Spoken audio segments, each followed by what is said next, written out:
So I went out of town for about 5 days and we did not really plan that well, but it's all good, you know, not a big deal. But I want to kind of show you what we got going on.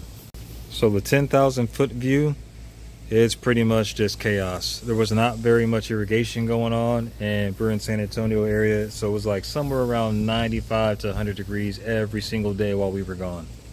I have one kind of highlight, I guess you want to call it a highlight, and that would be the okra plants. So you can kind of look and see okra all growing right through here. This one, I do not know what variety it is, but this plant will get up to about 14 feet tall. It did last year. But we have some red okra here that need to harvest, and this these other okra, it might be a longhorn variety, I'm not sure though. So to harvest these, pretty much I just got my scepters, my shears, and just do a quick snip. If I can get in there, and there we go. Now that kind of didn't work out too well, but you get the picture. Our first year growing the red okra, and so pretty much the same thing. Just gonna do a quick snip on this one. Gotta do it without the dog around because she will attack this thing and take it from me. All right, so people will say you cannot eat these okra when they get this big. Let me tell you something. We had okra this big last year, even bigger, that we used for gumbo, and it tasted just fine. Was not woody at all. And the ones that were a little bit bigger, we actually got the seeds that this plant came from. Is actually from seeds from last year. And again, we just got some bigger ones. We let it sit in a paper bag, harvested the seeds later, and we got some free seeds and a free plant. And so in here we have fennel growing. We specifically planted fennel, yes, to eat it, but also because we wanted to see this. Fennel is actually a host plant for swallowtail butterflies. And so if you look at this plant, we have caterpillars everywhere. Please disregard all aphids, but we do have a bunch of caterpillars, which was the hopes for this plant. So it actually worked out in the way we planned. And coming up here to our battleship bed, this one actually had one surprise. I noticed this right before we left, but if you kind of look down deep inside of here, there is the sweet potato poking out. So hopeful that this thing is going to be very successful with sweet potatoes, but we don't know. We'll never know until it's all said and done. I do have a a collard green sitting right there, so hopefully that'll be okay and actually do well and provide collard greens for the winter time.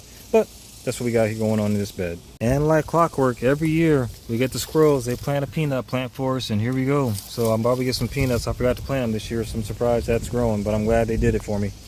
And then of course there's the patch or thicket of tomatoes that didn't get any water, but they're holding up. They're, as far as the foliage goes, they're not producing any tomatoes really, but they're still there. So hopefully maybe in September we might get more tomatoes off of these. Stars of the show, the tobacco, yep, they're still here. They're producing a bunch of flowers still, producing seeds. So if anybody needs tobacco seeds, holler at me. I think my email address is in my account somewhere, so you can probably find it. I'll be happy to see any tobacco seeds. And somehow, some way, this one lone sunflower is deciding to make an appearance and do something. Over here, we got the Thai Roselle.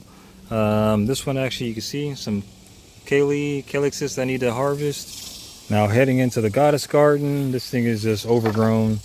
The basil, I don't know what that's doing. It's pretty much took over everything. There's some carrots that did well with no water, surprisingly. The devil's trumpet is holding up, did okay. These got a little bit of water. These are some dahlias. They did okay. They were starting to bounce back a little bit, but you'll see here all the blooms that were starting to come, they are stressed. And some of them just didn't, that one didn't make it, that one didn't make it, but the plants look okay overall, and you can see some other blooms starting to form right there. Ground cherry died. This plant right here is a bell pepper. It's trying to hold up. It has a bell pepper on there. It looks kind of disheveled, but it's there. Coffee plant holding up okay.